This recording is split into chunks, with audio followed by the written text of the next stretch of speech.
बोलो जयकारा बोल मेरे श्री गुरु महाराज की जय।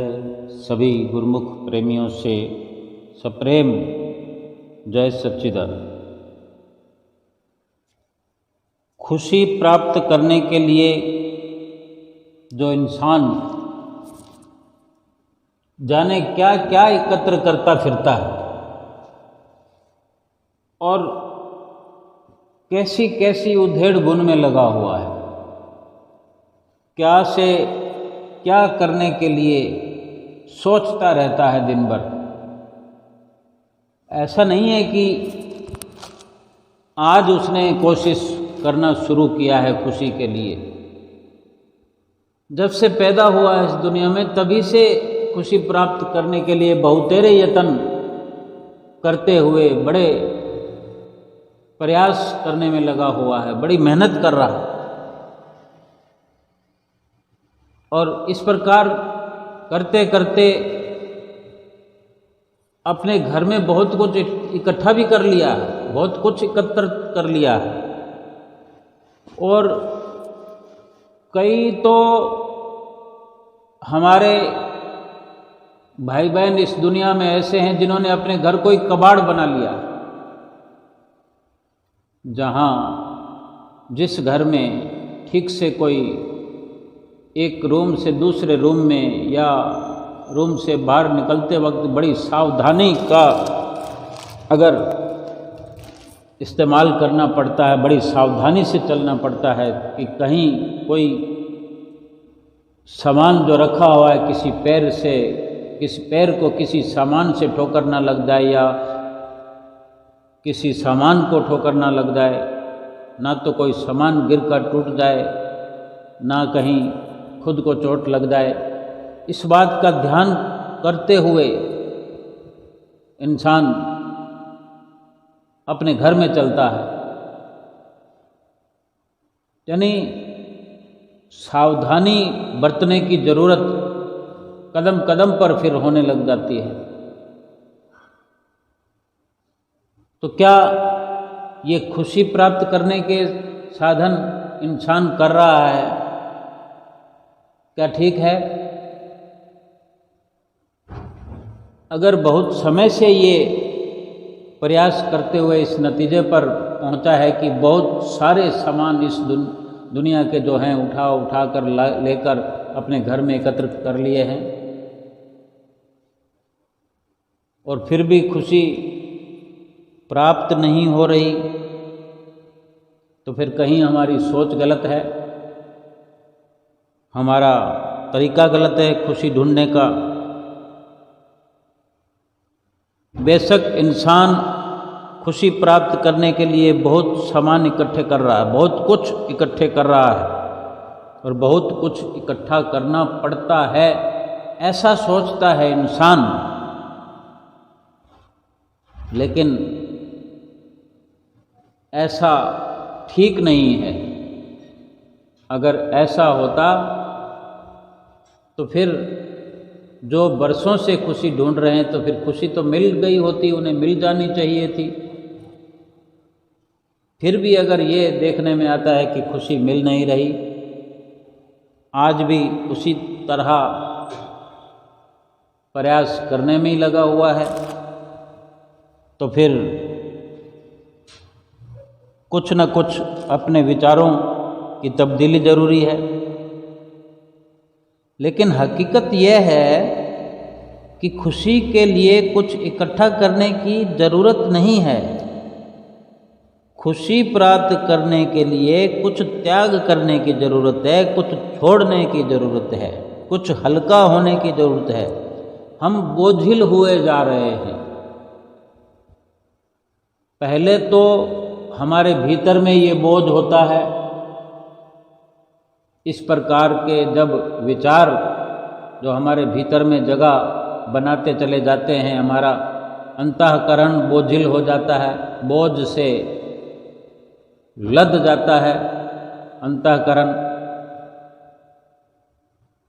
कौन से विचार कि इस प्रकार से सुख मिलेगा, इस सामान में सुख मिलेगा, ये सामान आ जाने से ज़िंदगी संवर जाएगी, ये सामान आने से जीवन का एक कोई मुकाम हासिल हो जाएगा जो रोज़ के जीवन में अच्छा लगने लगेगा।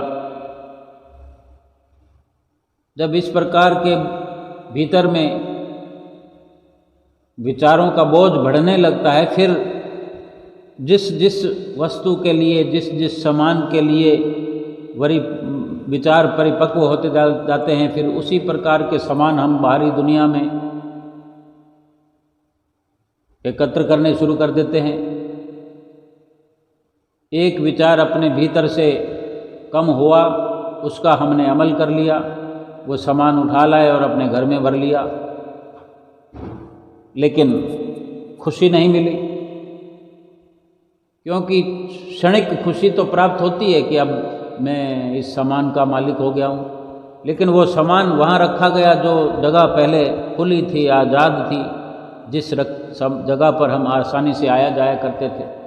जैसे हम देखते हैं घरों में, अगर बहुत बड़ा मकान है तो सामान आसानी से रखे भी जाते हैं, लेकिन सबके साथ तो ये मुमकिन नहीं, सबके लिए तो ये मुमकिन नहीं, लेकिन खुशी तो सबको चाहिए। फिर थोड़ी देर में ही वो सामान जो है पुराना होने लगता है, कि खुशी तो वो थोड़ी देर के लिए मिलती है, और खुशी हमारी जो है कहीं ना कहीं शरीर को तो चाहिए नहीं, शरीर तो कुछ बोलता नहीं। आवाज़ तो वास्तव में अपने भीतर से आती है। खुशी चाहिए, सुख चाहिए आत्मा को, और गलत सोच और गलत नज़रिए से मन जो है संसार पर मर मिटा हुआ है, माया में लगा हुआ है, उन्हीं में सुख मानता है। तो ये जीव मन के कहने पर लग कर के उसी प्रकार मन की ख्वाहिशें पूरे करते हुए जो जो विचार अपने भीतर में पनपता है, उठता है, उसके अनुसार फिर बाहर कार्रवाई करता है, अमल करता है। देखो, सोचने की बात है, जहाँ सुख नहीं है वहाँ पर अमल कर रहे हैं हम सभी। दुनियादार की यही दिनचर्या है, यही हालात है, अमल करते जा रहे हैं। जैसे जैसे मन मायावी गतिविधियों में लीन हुआ जीव को धक्के खिला रहा है, भटका रहा है, वर्गला रहा है, ये जीव उसके कहने में चलते हुए अमली कार्रवाई कर रहा है, अंजाम दे रहा है हर कार्य को, और वो खुशी और सुख मिल नहीं रहा है। एक एक करके सामानों की भरमार हमने अपने घर के भीतर में लगा दी। ये मन, ये हृदय हमने उन दूषित विचारों से खाली नहीं किया। जितने विचार बाहर निकले उतने और नए भर गए। सामानों की कमी है क्या दुनिया में? क्या सारे सामान हम दुनिया के खरीद कर घर में एकत्र कर सकते हैं क्या? कोई भी ऐसा दुनिया के अंदर राजा महाराजा पैदा नहीं हुआ जिसने सृष्टि के सारे सामान अपने घर भर लिए हों। लेकिन विचार ऐसे ही होते हैं भीतर में। जब मायावी उधेड़ बुन में ये जीव लगा होता है तो विचारधारा ऐसी ही चलती है। एक विचार को पूरा किया नहीं कि दूसरा विचार फिर पैदा हो जाता है, क्योंकि खुशी तो मिल नहीं पाती। खुशी है जो नहीं उन सामानों में। खुशी होती तो फिर एक सामान में मिल गई होती, लेकिन न खुशी वहाँ है, न खुशी मिलती है। खुशी कुछ एकत्र करने में नहीं है, खुशी कुछ छोड़ने में है, कुछ त्याग करने में है। वो त्याग जिस प्रकार पहले कुछ पाने के लिए भीतर विचार उठते हैं, तो त्याग भी विचारों से शुरुआत किया जाएगा। विचारों से त्याग करना है कि मुझे ये नहीं चाहिए, मुझे नहीं चाहिए, क्या करना है। और इसके लिए त्याग करने के लिए फिर त्याग की समझ होनी चाहिए। वो फिर शिक्षा त्याग वालों से मिलेगी। त्याग वाला दुनिया में कौन है? संत होते हैं, साधु पुरुष होते हैं, महापुरुष होते हैं, जो इस प्रकार से अपने जीवन को अनुभवों से भरपूर किए होते हैं, जिनकी अमली कार्रवाई अपने जीवन में आदर्श स्थापित किए हुए हुआ करती है, उन्हीं से ही ये शिक्षा मिलेगी। जो खुद निपुण है वो दूसरे को निपुण कर सकता है, और फिर वहीं से शुरुआत होगी। जो अंदर भीतर विचार भरे पड़े हैं, वो विचार दूषित विचार भीतर के वातावरण को दूषित किए हुए हैं, हृदय को बोझिल कर दिया है। उस हृदय को इन विचारों से मुक्त करना पड़ेगा, खाली करना पड़ेगा। ये विचारों का त्याग हो गया, हृदय खाली हो गया, सूक्ष्म हो गया, हल्का हो गया, सब कुछ हो गया। अब त्याग ये करना है कि किसी विचार को पनपने देना ही नहीं है, और कुछ और पनपे वहाँ पर, उससे पहले भगवान के नाम का वहाँ प्रवेश कराना है। भगवान के नाम को उसी हृदय में बसाना है, उसी पर। अब वहाँ जो विचार भक्ति के धीरे धीरे मुश्किल से ही सही जब नाम को बसाने का प्रयास करेंगे, इस प्रकार से जो अपने भीतर बदलाव करेंगे, क्योंकि खुशी को तो प्राप्त करना ही है, और जब इस प्रकार सही तरीका समझ में आ जाएगा, सही सोच हम अपनी बना पाएंगे, तो सही रास्ते पर चलते हुए फिर उसी प्रकार जैसे मायावी सामानों को एकत्र करने के लिए जो अमल हमने किया हुआ था, अगर केवल ख्यालों में ही अगर हम चलते रहते और अमल न करते होते तो दुख बढ़ता नहीं, लेकिन दुखों वाले रास्ते पर चलकर अमल करके दुखों को प्राप्त हुए। क्योंकि अब सही मार्गदर्शन हो गया कि खुशी कैसे प्राप्त होती है, फिर उस रास्ते पर चलते हुए अमली कार्रवाई करते हुए कि त्याग मायावी विचारों का कर लिया, मायावी सामानों के विचारों का दिल से त्याग हो गया, खाली हो गया। वहाँ पर नाम की शुरुआत हो गई, हृदय के भीतर नाम बसाने की जो कवायद शुरू की, अब इस पर भी अमल करना पड़ेगा, और अमल करेंगे तो फिर जो नाम का असर है, संतों महापुरुषों की संगत का जो असर है, खुशी सुख, पाया कुछ भी नहीं हमने कि हम जो सामानों का ढेर लगाने की जो हमने कवायद शुरू की थी, एक हमने मिशन शुरू कर दिया था कि ढेर सामान होंगे तो खुशियाँ ही खुशियाँ हो जाएंगी, लेकिन ढेर सामान जैसे जैसे बढ़ते जाएंगे दुख बढ़ता जाएगा, खुशी नाम की भी नहीं। जितने आधुनिक सामानों से दुनिया लैस होती जा रही है, उतने दुख और कलेश बढ़ते जा रहे हैं। इंसान आलसी होता जा रहा है, मन मलिन होता जा रहा है। जिस मन को पाक साफ करना था, जिस मन को पवित्र करना था, सत्य की संगत से, नाम की कमाई से, उनसे वंचित होकर, उनसे दूर होकर माया और माया की गुलामी में चल के मन को मलिन करते जा रहे हम, और दुखों को प्राप्त होते जा रहे। खुशी जिसको हम पाना चाहते हैं, नाम की भी खुशी प्राप्त नहीं हुई, और मन मलिन होने के कारण दुख बढ़ते गए। लेकिन अगर अवसर ऐसा प्राप्त हो गया, ऐसी सोच बन गई, तो माया और माया के पदार्थों का दिल से त्याग करना है। जो संजोग से ज़रूरत की वस्तुएं हैं, उनको लाने के लिए, उनको इस्तेमाल करने के लिए कहाँ कोई मना है। बड़े आराम से उनका इस्तेमाल किया जाए, काम में लिया जाए, लेकिन उनमें सुख ढूंढना, खुशी ढूंढना और इसी लगन में लग करके जमाने भर के सामानों को एकत्र करते चले जाना, अपने ही घर में अपने चलने फिरने का रास्ता तंग कर लेना और अपने ही भीतर कोई अच्छा ख्याल आ पाए इतनी भी जगह बाकी न रखना, ऐसे खुशी नहीं मिल सकती।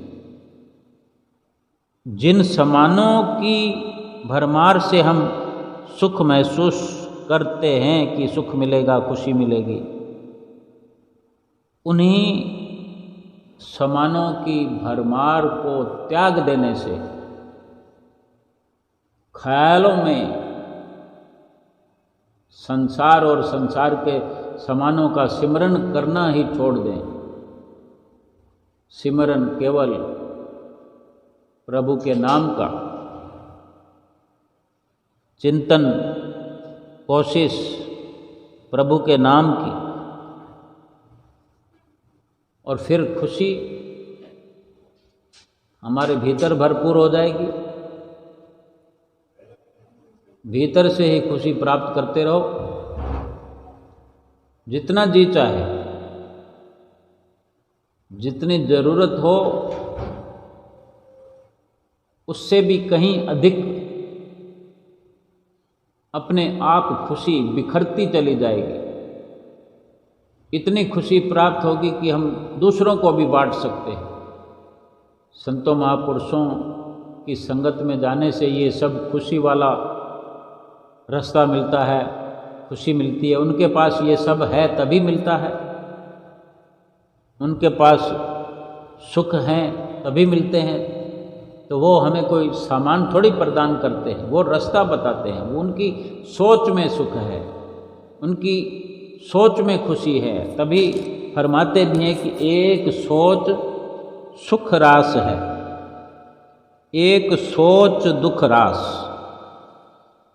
एक सोच बंधन कटे, एक सोच गल फांस। कि इंसान की ही सोच है जिससे सुखी हो सकता है, उसी इंसान की सोच है जिससे दुखी भी होता है।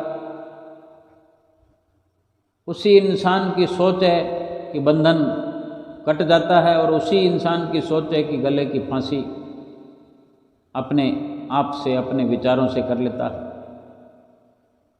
जब अपनी ही सोच से सब कुछ होना है तो फिर अपनी सोच को ऐसा क्यों ना बनाया जाए जिससे सुख मिले, जिससे शांति मिले, जिससे बंधन कटे, बंधन बढ़े नहीं, बंधन हमें जकड़े नहीं।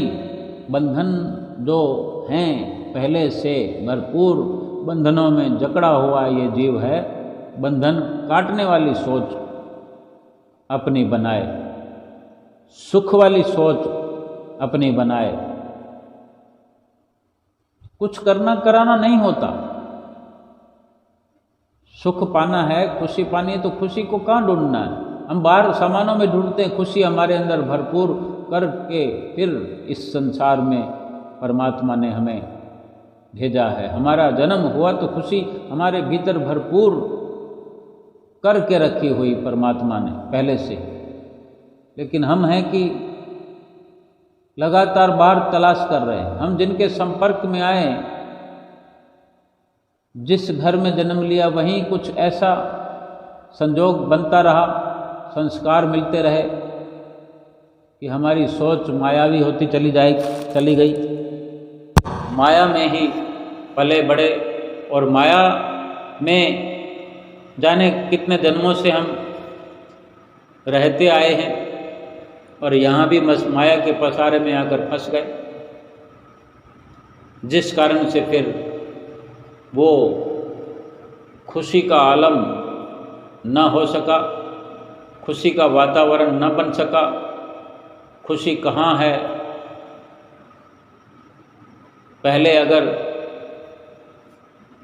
ऐसे संस्कार भी हमारे भीतर हैं तो भी वो धूमिल हो गए, वातावरण के कारण, अपनी सोच के कारण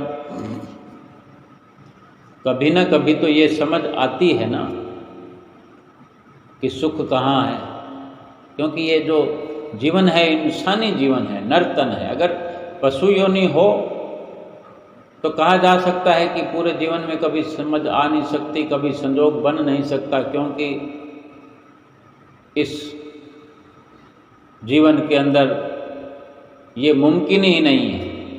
84 लाख योनियों में मुमकिन ही नहीं है कि खुशी को प्राप्त कर ले, सुख को प्राप्त कर ले।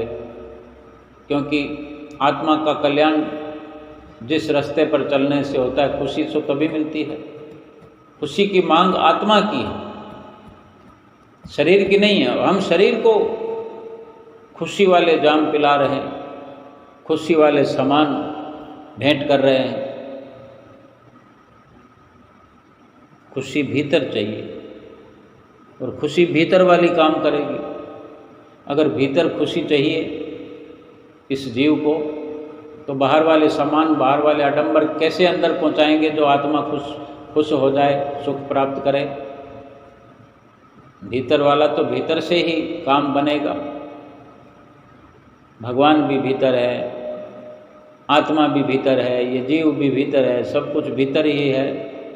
लेकिन हम ढूंढ ढांड बाहर रहे हैं, खोज बाहर कर रहे हैं। जैसे हिरन जानवर है, अब वो देखो प्रकृति का कितना सुंदर ये उदाहरण है।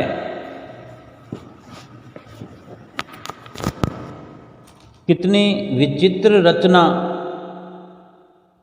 संसार में प्रभु की हुई है कि सारी की सारी रचना इंसान के लिए है। लेकिन ये दुर्भाग्य है, इस वर्तमान समय में सबसे बड़ा दुर्भाग्य यह है कि हमारी सारी दौड़ धूप बाहर ही बाहर कुछ पाने के लिए, बाहर ही बाहर कुछ दिखाने के लिए।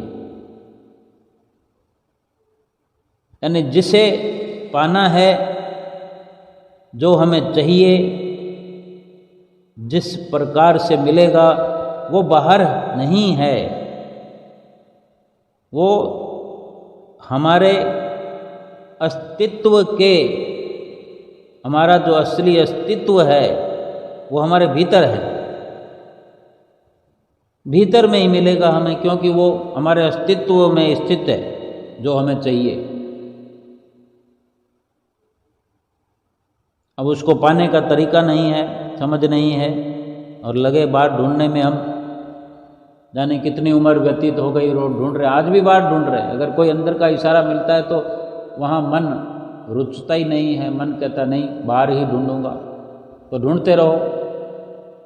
इंसान होकर अगर पूरा जीवन व्यतीत कर दे कोई, थोड़ा बहुत समय भी सकारात्मक सोच से, थोड़ा बहुत समय भी श्वासों का सदुपयोग नहीं करेंगे, हम इस शरीर का सदुपयोग नहीं करेंगे, कभी सोचेंगे कि नहीं कि ये शरीर किस लिए मिला था, बाहर ही बाहर ढूंढते रहे हिरण की तरह। जो कस्तूरी वाला हिरण है, जिसके भीतर कस्तूरी है, उसकी नाभि में कस्तूरी है, उसी की सुगंध जब उसको वो महकता हुआ वातावरण जो उसको लगता है, और वो कहीं गहरी सुगंध जो उसको उसी के भीतर से आती है, ये उसको लगता है कि मेरे इर्द गिर्द ये सुगंध नुमा कुछ है, और उसको मतवाला वो सुगंध कर रही है। लेकिन ये तो उसको नहीं समझ कि मेरी नाभि में ही सुगंध है। लेकिन उस सुगंध को खोजना शुरू कर देता है, बाहर झाड़ियों में, झाड़ झखाड़ में, कांटों में। वो सोचता है इसमें सुख है, उसमें सुख है, इस झाड़ी में सुख है, इस कंटीली झाड़ी में सुख है। उसे नहीं पता कि कंटीली झाड़ियाँ हैं, कीकर हैं, लेकिन जगह जगह वो मुंह मारता फिरता है कि इधर नहीं मिला तो इस झाड़ जखाड़ में मिल जाएगा, इधर नहीं तो इधर मिलेगा। और छल नहीं होता रहता है कांटों में, अपने जिस्म को छल नहीं करता रहता है उस ललक में। जैसे ये इंसान संसार के सामानों में जो सुख ढूंढता है तो उन सामानों की लगन में छल नहीं हो रहा है, मिटा रहा है सब कुछ, सुख मिल नहीं रहा, सामानों की खोज को बंद नहीं किया, लगातार खोजता फिरता है, एकत्र करता फिरता है और एकत्र नहीं कर पाता तो अपने हृदय के वातावरण को दूषित कर रहा है। चाहता कुछ है, कर कुछ रहा है। हिरन अगर ये भली भांति समझ जाए कि मेरे भीतर से खुशबू आ रही है तो खुशबू लो, खुशबू का जखीरा प्राप्त करना चाहता है वो। खुशबू मिलने पर कहीं ना कहीं संतुष्टि अगर हो जाए तो खुशबू तो आ रही है, खुशबू को प्राप्त करता रहे। लेकिन वो सोचता है, एक जैसे लोभ होता है किसी को, दुनिया में धन कमाने के जो लोभी हैं, धन मिलता हो, मिल रहा हो, गुजर बसर हो रहा हो, खाना पीना हो रहा हो, एक दायरे के अंदर हो रहा हो, उससे उसको संतुष्टि नहीं है। वो धन का एक खजाना हासिल करना चाहता है, धन का ढेर लगाना चाहता है, धन के अंबार लगाना चाहता है, धन को प्राप्त करके इस दुनिया में छा जाना चाहता है। बस फिर सुबह शाम सवेरे दिन रात दुखों का मुंह देखता रहता है। खजाना कहाँ नसीब होने वाला है, कितना मिलेगा? जितना भी प्राप्त होगा वो कम है, जितना भी मिलता जाएगा कम है। लोभी इंसान की सोच यही है। अगर धन से केवल शरीर का भरण पोषण करना है, जीवन यापन के लिए यथा संभव जो धन चाहिए वो प्राप्त हो रहा है, या जितना प्राप्त हो रहा है सहज में, जिस भी कार्य करने से सहज में प्राप्त हो रहा है, ईमानदारी से प्राप्त हो रहा है, उसमें अपना जीवन व्यतीत किया जा सकता है। लेकिन नहीं, इतना होना चाहिए, ऐसा होना चाहिए, वैसा होना चाहिए, और हर पल दुखों का मुंह देख रहे हैं।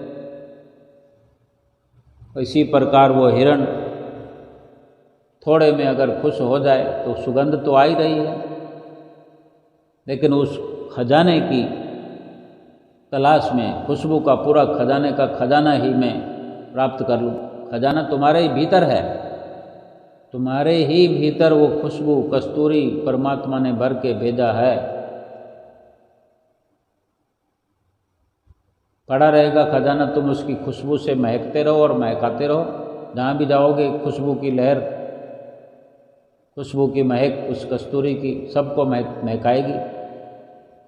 तरह तरह के खुशबू वाले बगीचे में पेड़ लगे होते हैं।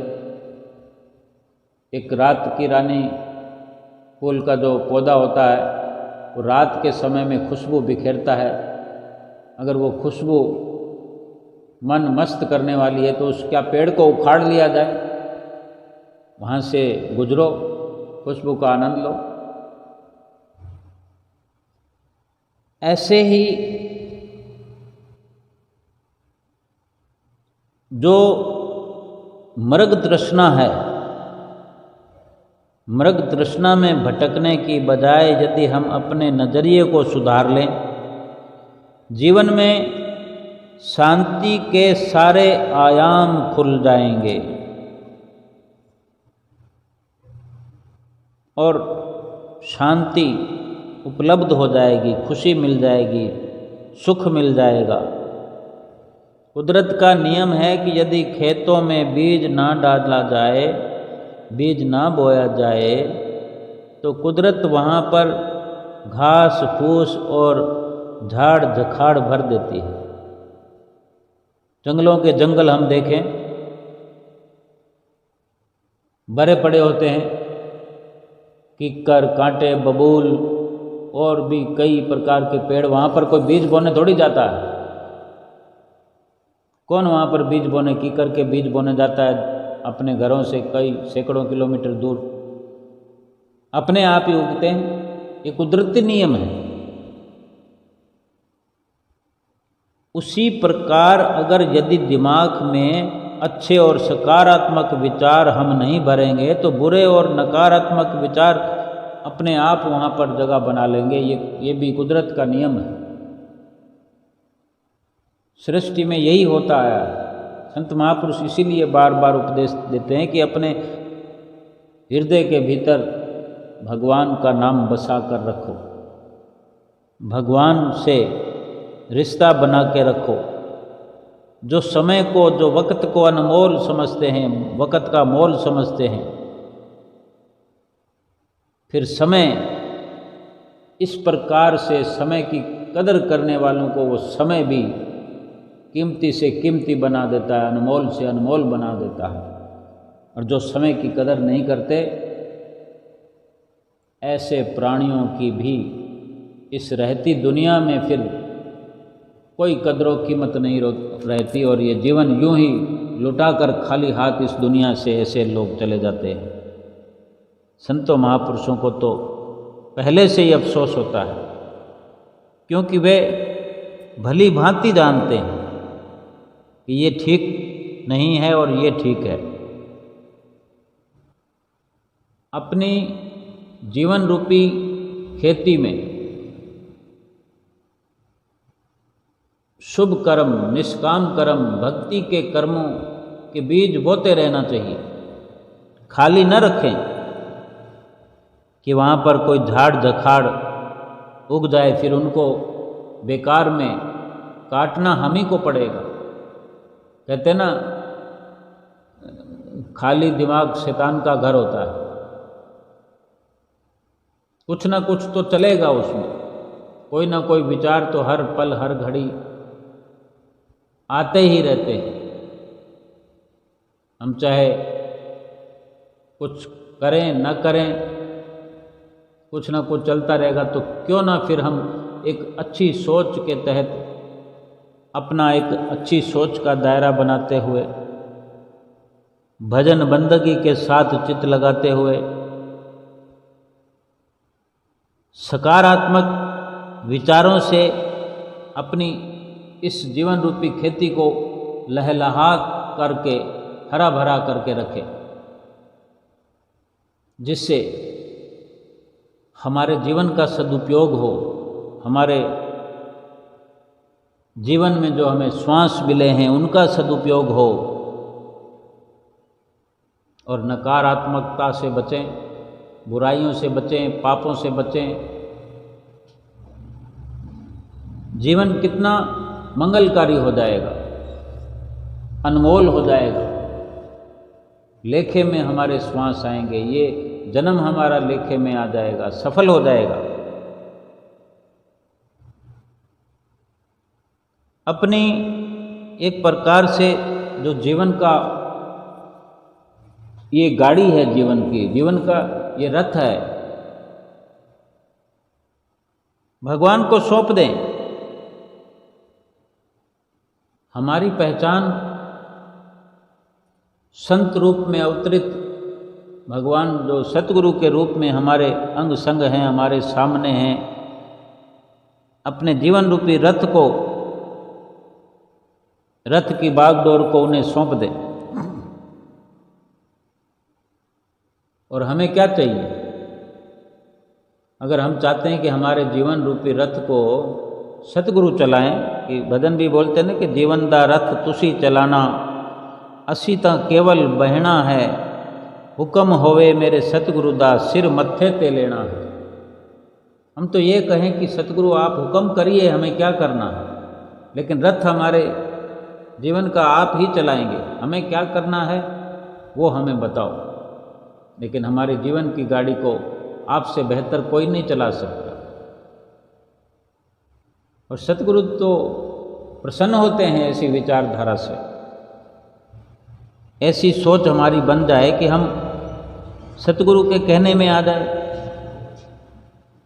सतगुरु की प्रसन्नता को पाने के लिए उन्हीं से पूछें कि हमें क्या करना है, आप हुक्म करें, आप आज्ञा करें। और उनकी आज्ञा नित्य प्रति हमें प्राप्त हो रही है, हर गुरुमुख को हो रही है। जहाँ जहाँ गुरुमुख प्रेमी बैठे हैं वहाँ वहाँ आज्ञा सतगुरु की पहुँच रही है। पक्की जहाँ से सूचना मिल जाए, किसी नियम का पता चल जाए। सरकार के यहाँ दुनिया में देखते हैं कि नियम बने होते हैं, ट्रैफिक के नियम हैं, टैक्स के नियम हैं, एजुकेशन के नियम हैं, और जाने एक नागरिक होने के नाते नागरिकता के भी नियम हैं कि इस दायरे में रहना है, इन नियमों पर चलें, तभी अपने जीवन को सुचारू रूप से हम चला सकते हैं। मतलब सरकारी नियमों में फिर भी क्या है कि सरकारें बदलती रहती है, और न भी बदले, नियम कभी भी बदले जा सकते हैं। तो भले दोबारा ज़रूरत भी पड़ सकती। कई बार हम देखते हैं कि नियम बदल जाता, हमें पता नहीं होता। बैंकों के नियम हैं, हम बैंक में कई बार जाते हैं, नियम बदलता है। कभी बैंकों का टाइम बदल जाता है, हम जाते हैं, टाइम आगे पीछे हो जाता है। कभी लंच टाइम बदल जाता है, कभी सुबह बैंक खुलने का समय बदल जाता है, कभी किसी ड्राफ्ट बनाने का, मनी ऑर्डर करने का, पैसा जमा कराने का, निकालने का, कई नियम बदलते रहते हैं। तो उसमें दिक्कत हो सकती है, लेकिन फिर भी अगर जानकारी प्राप्त करते रहें कि कहाँ का क्या नियम है और उस पर चलते रहें, तो फिर इतना जीवन संसारिक स्तर पर खुशहाल होगा। लेकिन जो भक्ति की हम बात करते हैं कि सतगुरु से हमें जो नियम, कायदे, कानून संदेश के रूप में मिल चुके हैं, वो बदलते नहीं हैं, कभी नहीं बदलते। श्री गुरु महाराज जी ने वचन फरमा दिए कि 5 नियमों की पालना करनी है, 1 घंटा भजन अभ्यास करना है। हम वर्षों से ये संदेश सुनते आए हैं। ये एक सौभाग्य हो सकता है कि हुजूर छठी पातशाही गुरु महाराज जी ने एक मुश्किल वक्त के अंदर, जो इतनी बड़ी बीमारी इस दुनिया में आई, हमको घेरने की कोशिश हुई, लगातार सारी दुनिया में त्राहिमाम हुआ, लेकिन हमारे सतगुरु दाता दीनदयाल महाराज जी ने, हुजूर छठी पातशाही गुरु महाराज जी ने 1 घंटे से बढ़ाकर 2 घंटे भजन सुमरन हमारे लिए नियत कर दिया। यानी ऐसा नियम बनाया कि हमारे लोक और परलोक को संवारने में हमें कोई दिक्कत ना आए। और फिर इस जीवन की जद्दोजहद ये सारी दुनिया करती रही। उस मुसीबत की घड़ियों में, मुसीबत के लम्हों में कराहती रही, इधर से उधर भटकती हुई दुनिया के हमने ऐसे घटनाक्रम देखे। हमारे लिए ये जो हिदायत हुई, हम ये न सोचें कि हम पर बोझ बढ़ा दिया, बोझ नहीं बढ़ा दिया, हमको हल्का कर दिया। ये अवसर जो आया कि कितने दिनों तक घर ही के अंदर बंद रहकर दुख उठाए, सतगुरु ने सदुपयोग करवाया अपने गुरुमुख प्रेमियों से और पूरे संसार का दुख मिटाया। संसार का दुख मिटाने के लिए श्री गुरु महाराज जी ने हर गुरुमुख से घर बैठे बिठाए ये सेवा में लगा दिया। सेवा 1 घंटा अलग से बैठने की सेवा, जो सुमरन होता नहीं था पहले, वो होने लगा। और फिर एक साथ ही 2 घंटे और 2 घंटे से भी अधिक सुमरन होने लगा। श्री गुरु महाराज जी के आप जैसे गुरुमुख प्रेमियों ने ही ये अवसर प्राप्त किया, किसी से छुपा नहीं है।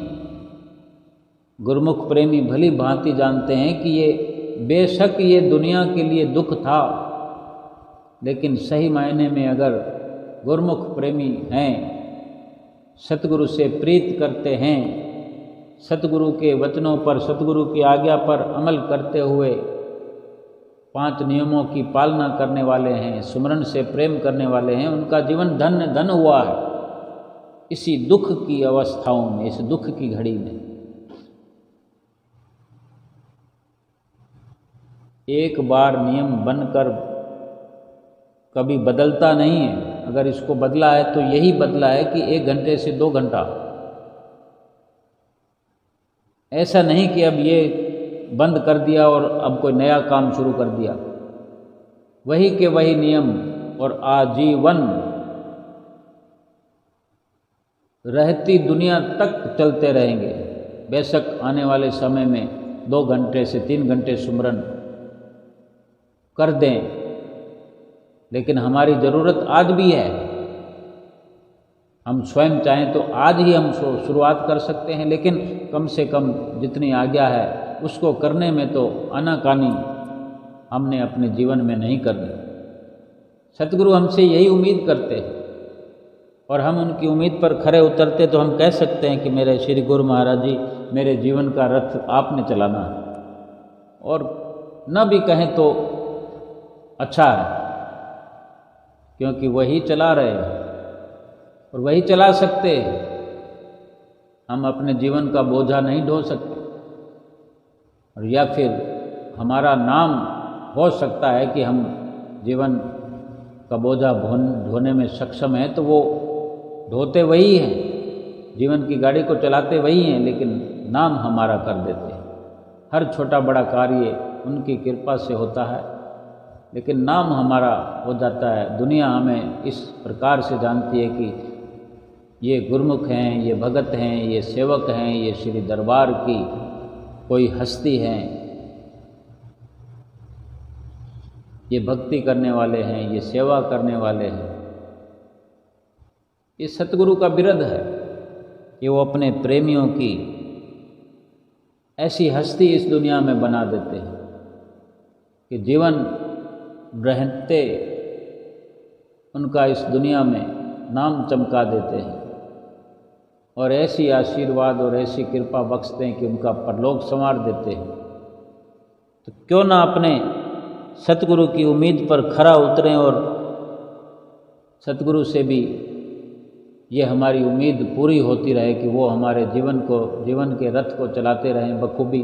भगवान श्री कृष्ण ने अर्जुन का रथ चलाया कि नहीं,